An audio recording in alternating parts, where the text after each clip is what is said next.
Hey, welcome back to the Hammer and Grind podcast. On this episode, I'll be talking to you and teaching you how to score with women. I mean, with Lee, how to score with your clients. Yeah, okay. Now, seriously, this could potentially be a class on dating. There's a secret hidden master class on dating tied into this podcast episode, which we're going to talk about what the sales process should look like, what it actually means, what it looks like in real time, in real life, using the metaphor of dating. And that's what we're going to talk about on this episode.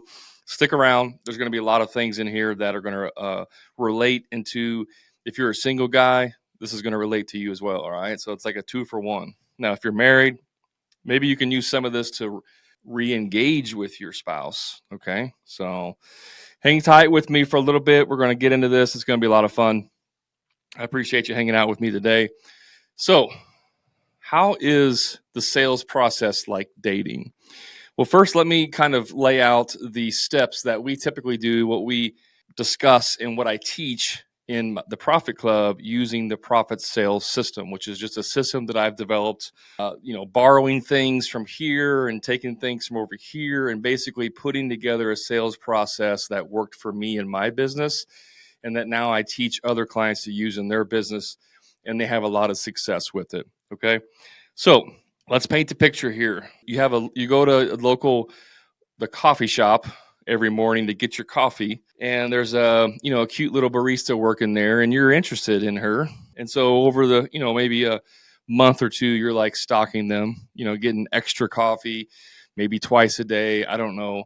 Some of you are kind of like that. But you're going and you identify that this is somebody who you might be interested in. Okay.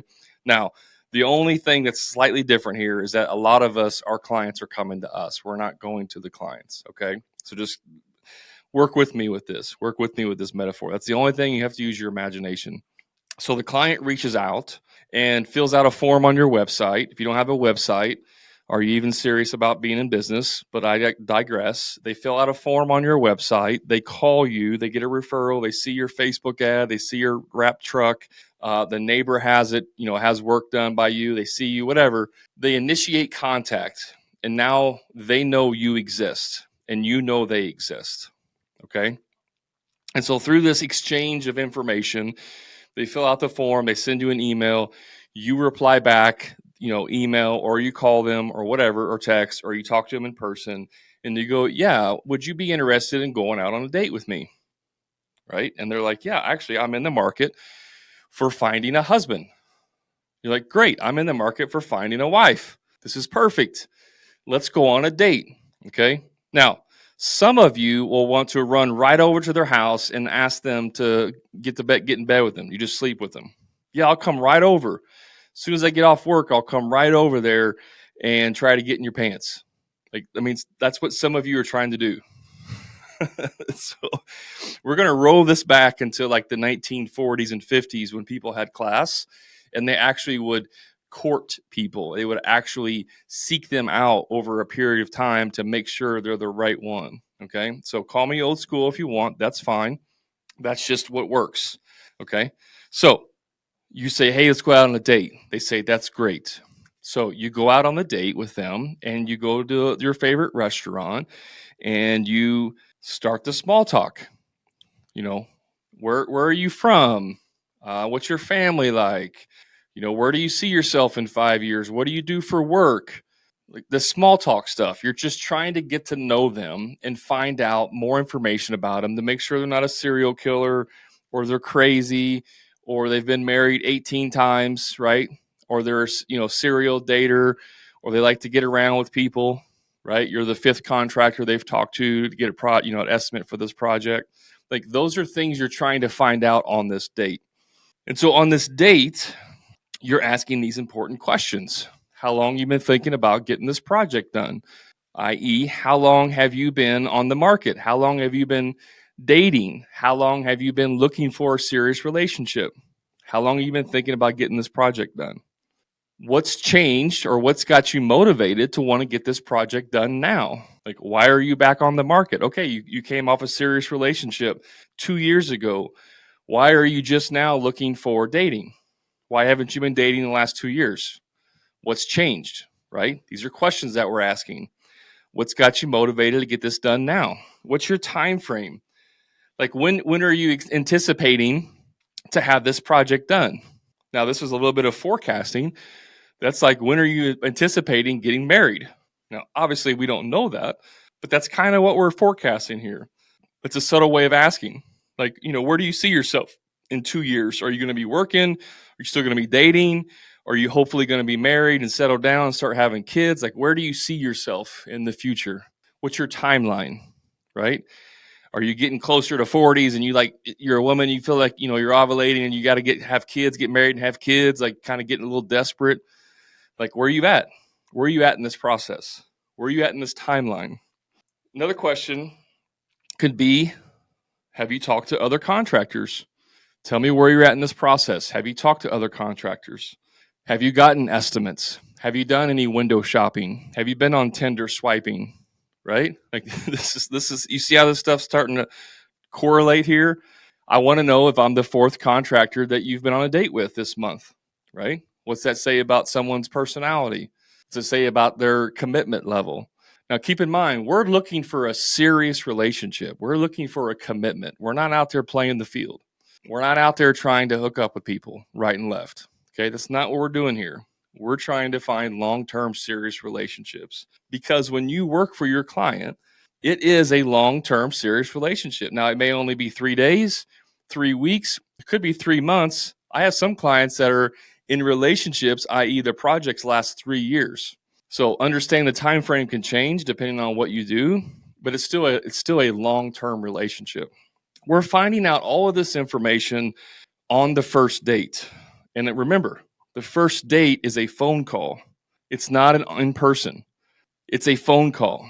I'd much rather spend 20 to 30, maybe even as much as an hour on a phone call before I get out to their house and realize that I can't even do their job, or their budget is not realistic, or their time frame is unrealistic, right? I'd rather go on a date and get some information before I go to their house and find out that they have an extra friend somewhere on their person, right? Because today you don't know. That's like one of the questions. Or how was you born? What was your gender when you were born?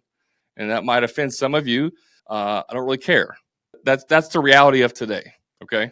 These are things we want to find out before we actually get in bed with them. I think most of you would agree with that. I realize I may have some female listeners. Just reverse the roles. Okay. All of this applies equally on both sides. But because I'm a man, I'm speaking from a man's perspective. Hopefully you can understand that. So we go on the date. We find out we're interested. Okay. Our budgets align. Our time frames align. The project scope aligns, right? This is no different than dating. Our beliefs on spirituality align. Our beliefs on monogamy aligns. Our beliefs on having kids align. Our beliefs on politics align. All these things align. And by the way, they call that equally yoked in the in religion. It's called equally yoked. In Christianity, you want to be equally yoked to your partner. If you're a Republican and they're a Democrat, not saying it can't work, but there's always you have a point of conflict that you're always going to have to work through, right? If one person believes in God, the other person doesn't, you're not equally yoked. It's a point of conflict. A lot of our morals and values come from that. And so this is no different than with your clients. If I'm doing work for someone who is a, crazy, liberal out there, left side Democrat, like hates Trump and anything that has to do with Trump and the Republicans, and I'm a crazy right wing, MAGA Trump supporter and hate Democrats and everything that has to do with them, don't you think at some point when you're working in their house that those conversations may come up? Can't you see into the future and see like, oh, wait a minute, this could be a potential problem. This could be a point of contention with us. I had this experience one time working for a client when I was not in my business. I was working for a contractor. I was his lead carpenter, and we were doing this remodel project for a client, which, funny story, turned out to be one of my best clients once I went out on my own.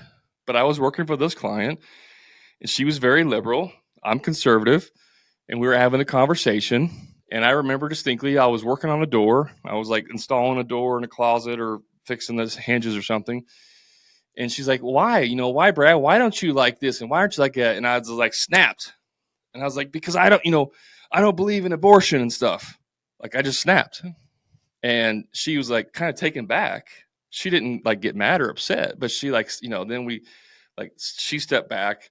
Everyone realized it was just an overreaction, and it was okay after that. But that was the only time that I lost my cool in front of a customer. And I realized at that point, like, we can't talk about politics ever, right?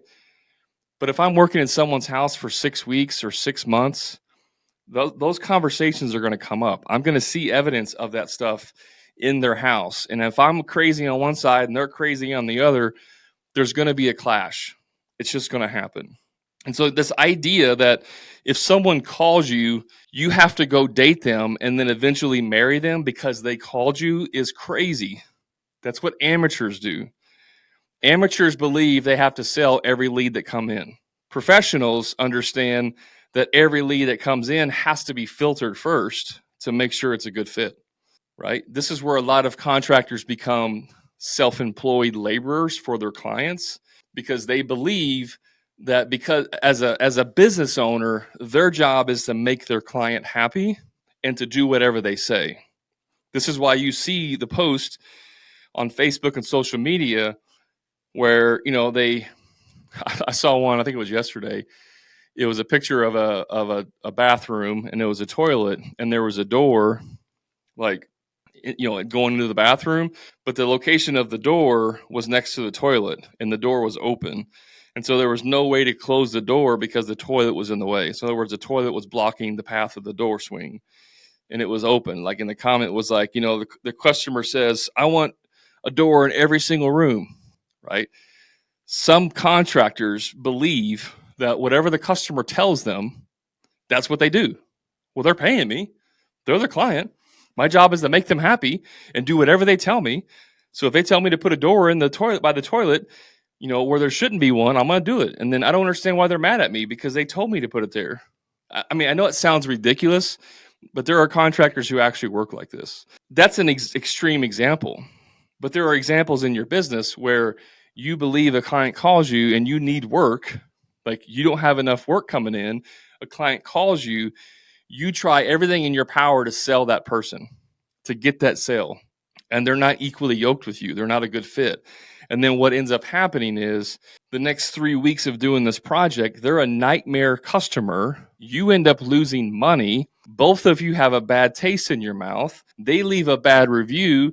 You get pissed off and you think clients are terrible. They think contractors are terrible. And everybody loses simply because you took a job, you got in bed and got married to someone that you shouldn't have. That's what happens. So this courting process, which blows my mind, why people don't like, never mind, I'm not going to get into that.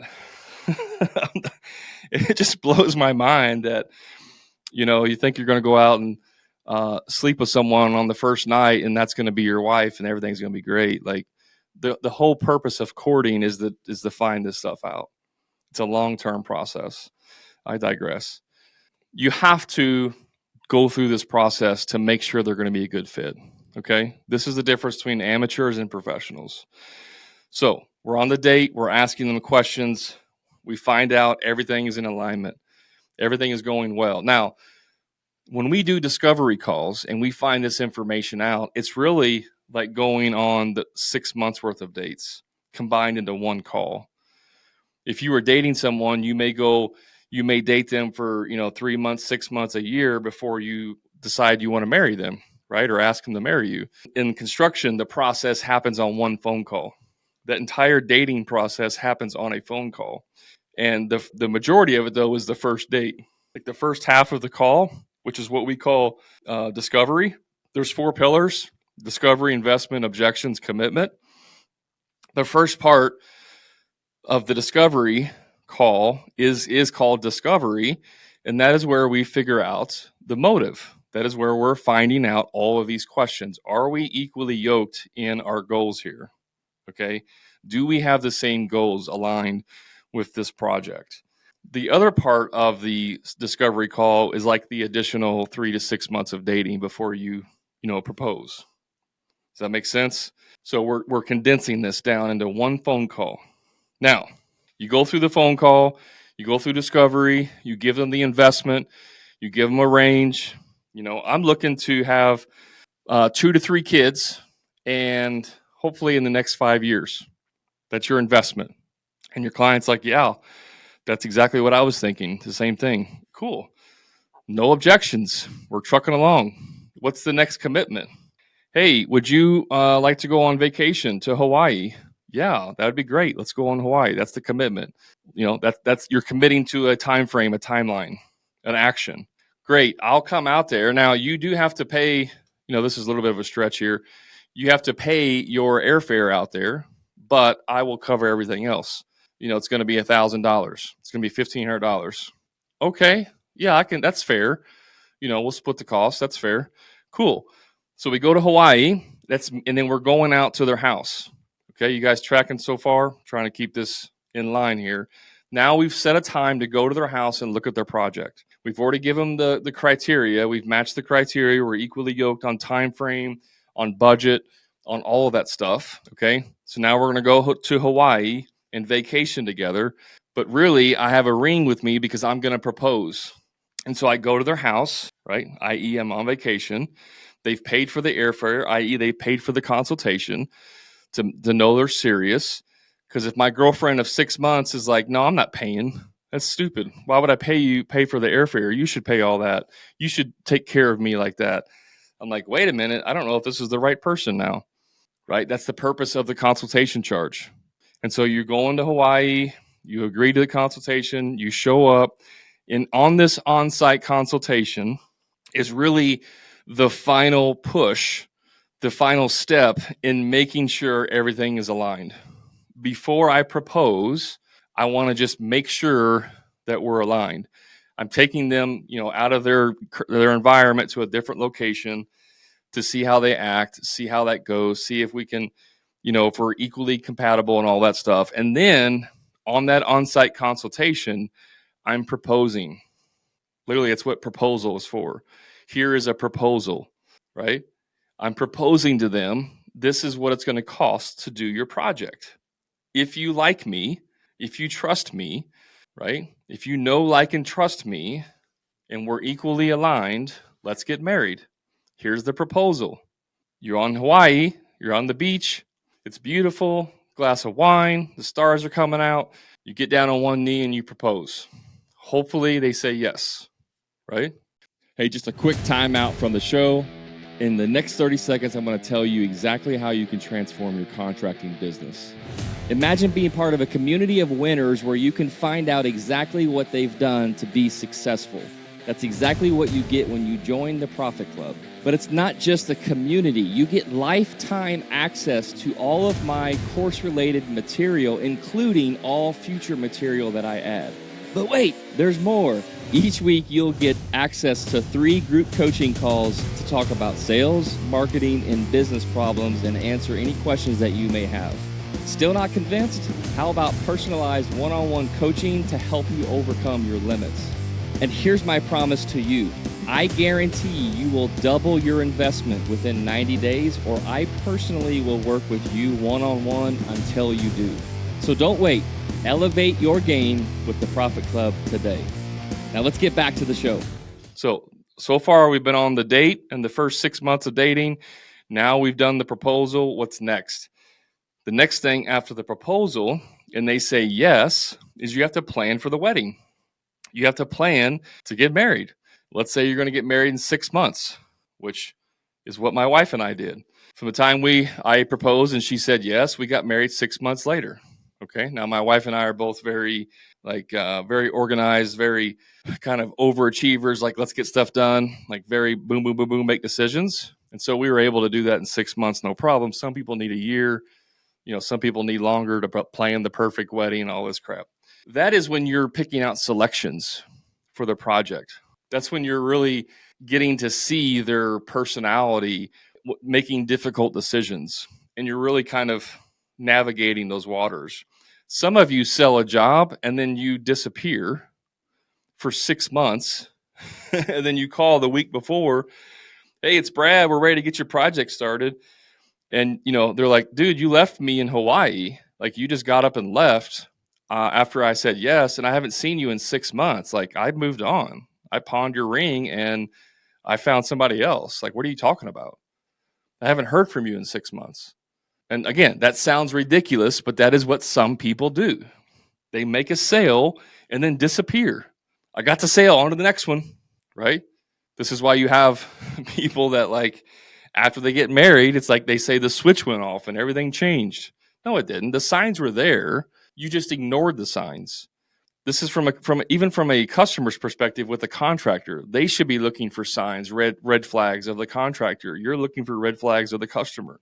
This is the dating process, okay?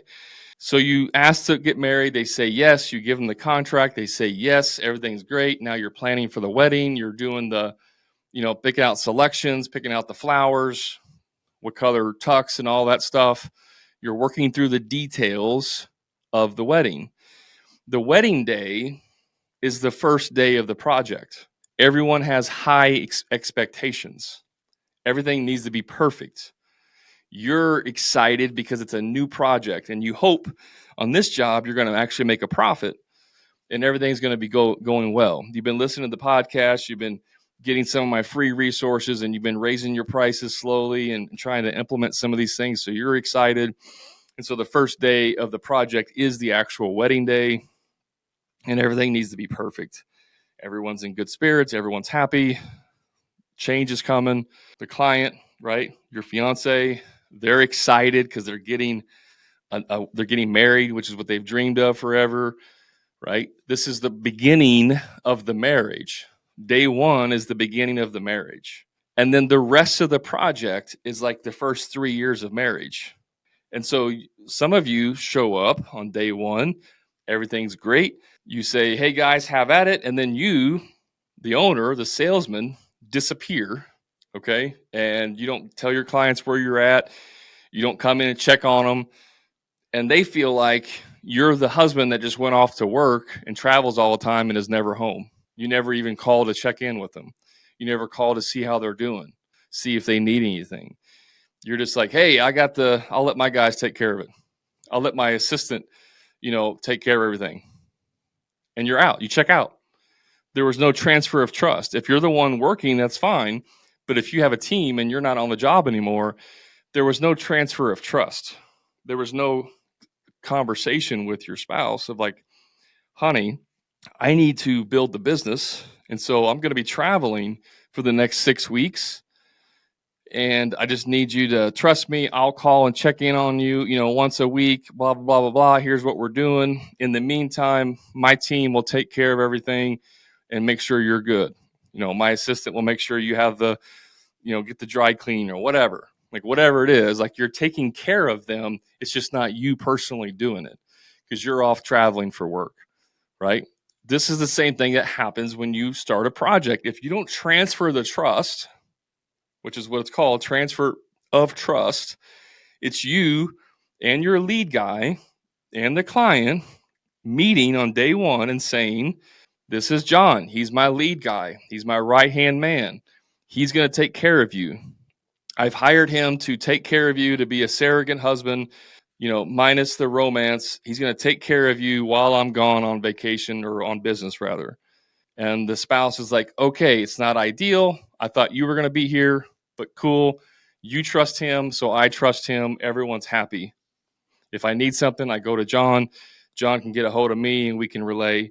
I'm still going to check in with you once a week, stop by the job site, see how stuff's going, so you know that I'm still here, right? That's a transfer of trust. And then the rest of the time on the project is really the marriage. It's getting to know the ins and outs of them. It's getting to really see some of those hidden things that you should have seen, the red flags, but you ignored.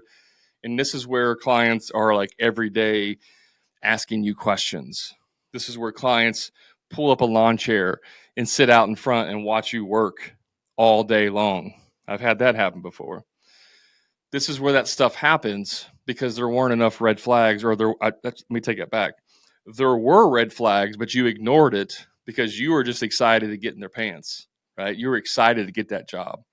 If you start looking at leads as a long-term commitment, as a marriage, it will change the dynamic of this process. So before you get married and find out that they're crazy and spend the next 3 years in misery only to get divorced, lose half of your possessions, pay child support, co-parent with someone, it's probably a little bit less of an annoyance to simply spend 35 minutes to an hour on a phone call with someone, right? I'd rather date someone for 3 weeks, find out that they're crazy, and then move on, than get married to them and then 6 years later finally realize they're crazy and then waste the last 6 years of my life. The reason why people have so many problems with clients is because they're ignoring all of this pre-selling the job. They're ignoring it because they're taking jobs out of desperation, or they don't understand what the real dynamic is between a contractor, business owner, and a client, right? Your job is not to make them happy. You're not their employee. You're not a laborer. It's much easier, guys, to spend 30 to 45 minutes on a phone call asking the right questions, finding out what kind of person they are. Are they going to be a good fit for your services? And can you deliver that? Than it is to go through all of that and then everyone's disappointed. And then you get a bad review. And then you hate your job and you hate your work and you hate clients, right? And then you hear somebody's like, yeah, I did that. And it was just easier to give up and go work for somebody else. And now I don't care anymore. This is where all these different soundtracks come from. I don't care what you do. I don't care if you are a one-man operation. I don't care if you have 1,000 employees. I don't care if you are, in retail, if you're in e-commerce, if you're in the service-based industry. It does not matter what business you're in. There are pros and cons to every single business and every single structure. And so when you are stuck in the valley of despair and you're like, I don't know where to go, and somebody comes bouncing down the road and says, oh, yeah, well, I quit my job and went and worked for a big corporation as a project manager, and now I make $150,000 a year and they give me a truck and it's the easiest thing ever. And you're like, oh, well, that's what I need to do. Right? And then you go do that, and then you get over there, and 2 years later, you hate that job. Because the grass is always greener on the other side when you don't think there's any options. The reality of it is, you've been doing it wrong. You've been listening and taking bad advice. You've been hearing soundtracks from people on social media and other contractors who are broke, who feel like failures, who feel worthless. And the way that they can feel a little bit better is by making you feel worse than them, or at least bringing you down to their level, which makes them feel more normal, right? If I was a terrible contractor, like I just sucked at it, and I wanted to feel better about myself, I just surround myself with other terrible contractors, and then I could say, see, look, here's 20 other contractors that are experiencing the same thing that I am. This is just the reality of contracting. It sucks. People are cheap.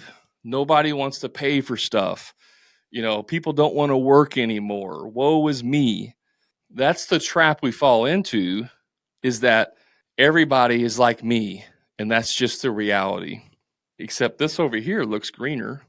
This opportunity looks greener. And so when you're in the valley of despair, that's when that happens. The reality of it is you've just been doing it wrong. You've been listening to these other people who have told you that you can't charge for consultations. Lie. Who've told you that you can't raise your prices because the guy down the street's going to undercut you. Lie. Who's told you can't find good help out there. Lie. These are lies. I know they're lies because I can disprove all of them. I have actual proof. I have clients right now who these things don't apply to them at all. Like, this is not an issue for them. I've had clients just last week sold his first 50% gross profit job in commercial. Thought it was never possible. Was selling jobs for 30%. I said, dude, raise your prices. I don't know, man. I don't know. I said, dude, raise your prices. Okay. Sells a job 50%. beaming, super happy. He's like, this is crazy. I would have never thought it's possible. I said, yeah, I know. I understand. This is my reality every time when I have new contractors come in and show them that this is stuff is easy. The stuff's super easy if you have the right information, but you've been operating under the wrong operating system. You've had all these soundtracks playing in your head from all the hack jobs and the scrubs and the wannabes out there online telling you what's possible and not possible, and you're believing it because you haven't surrounded yourself with the right people, with the right information. And so to tie this back into the sales process, once you implement this sales process, you will never go back to the old way of free estimates, and you will never do a job without doing a consultation or, a discovery call first. None of my clients who have implemented charging for consultations and using a discovery call have ever switched back to just going out and doing free estimates. Now, there's special circumstances sometimes, but I'm saying in general, their daily operating procedure, their MO, right? Like they'll never do a free estimate again, ever. And this ranges from handyman jobs all the way to multi-million-dollar jobs. It works across the board. It works if you have the right information, if you understand how to apply this. And so hopefully this podcast has give you a little bit of a visualization of what this marriage should look like, what this sales process should look like. And here's a little bonus tip for you guys. If you really, really, really want to get in good with your clients, prospects / dates, tap into their emotions and then label it back to them that you understand their emotions, and they will fall head over heels with you. Like that's just the reality of it. Some guys use this for evil. We use this for good because we're not teaching, contractors that are trying to screw people. We're teaching contractors that are truly trying to provide a good service and a good product for their clients, but also want to be able to make some money and have a good life for them and their employees. And it's a win-win all the way around. But you can use this as a manipulation tactic for sure. You can manipulate people for bad. That's definitely possible. Those people we don't work with. I've turned down many, many people to the Profit Club because I don't believe that their views and their values of what they're trying to do align with what my mission is. And so I don't let them in. It's a very, very tight-knit community of winners who want to be professional and get paid what they're worth, right? So they don't wake up in the morning and feel worthless or feel helpless or even feel hopeless, right? That's what we do in the Profit Club is provide the community and the support and the training to be able to be the best version of yourself. And if you go back and listen to the very first podcast I ever recorded, we outlined what the mission was is for self-mastery, right? Mastery of yourself. And that is the ultimate mission of the Profit Club and this podcast is to be the best version of yourself. And that's what we talk about in the Profit Club. So hopefully this gave you some insight into how to think about the sales process. And not even once they say yes, even after, that's just as important as the before, right? Because the after part is what's going to get you a glowing review. The after part is what's going to get you referrals. And the other after part of that, which I didn't even talk on, is lifetime value. Some of you are looking for a one night stand, when if you look for a marriage, you're going to have a lifelong worth of value. They're going to call you and have you remodel their bathroom, and then their other bathroom, and then their kitchen, and then their basement, and then a room addition, and then a new house. And so over the lifetime of this marriage, right, this relationship, you may get $1 million worth of business from them. But if you're trying to one-hit wonder, one-night stand people, you might get 10,000 out of them. You might get 30,000 out of them, but you'll never get any more out of them. So when you build relationships with your clients, you are building a lifetime value of them. Many of my clients are returning, of my construction clients were returning clients. So almost the average was 2 jobs on average per client. I would do at least 2 jobs, some more, some less, some just one time. But on average, every client would hire us for 2 jobs. So if you're just trying to one night stand people, it's not going to work long term. And the word's going to get around too, guys. The word's going to get around that you've been sleeping around with everybody. And then all of a sudden, none of the women in your town want to go out with you because they know you're just a player, right? But if you are a romancer and you get people and understand their emotion and they fall in love with you and they go tell their friends how amazing you are, now their friends want you to come and do their projects. That's long-term success. There's short-term gain, the one night stand, and there's long-term success, the lifetime value of a customer. I can tell you right now, the long-term success plan is much, much easier, less headache, and it comes with a lot less disappointment. A lot less disappointment. So, guys, I hope you appreciate this this format. A little bit different with the metaphor. Thought it'd be fun to kind of put this together. Also, if you use this and for dating, let me know. I'm just curious. Maybe I'll write a dating book after this. Maybe if the construction coaching doesn't work out, I'll go and start being a dating coach. Just let me know in the comments what you think.